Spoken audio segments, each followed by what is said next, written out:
بسم اللہ الرحمن الرحیم۔ صحیح بخاری کتاب ایمان کا بیان، باب اسلام کی بنیاد 5 چیزوں پر ہے۔ حدیث نمبر 8۔ قال رسول اللہ صلی اللہ علیہ وسلم بنی الاسلام علی خمس، شہادتی ان لا الہ الا اللہ وان محمد رسول اللہ وإقام الصلاة وإيتاء الزکوۃ والحج وصوم رمضان۔ ترجمہ۔ رسول اللہ صلی اللہ علیہ وسلم نے فرمایا، اسلام کی بنیاد 5 چیزوں پر قائم کی گئی ہے۔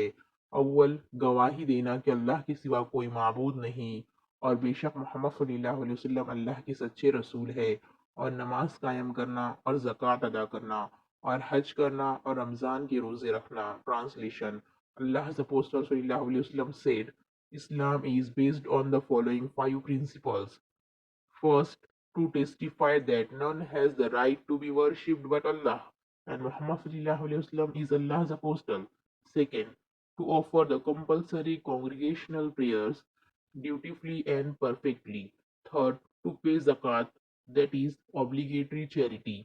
Fourth, to perform hajj, that is pilgrimage to Makkah. Fifth, to observe fast during the month of Ramzan.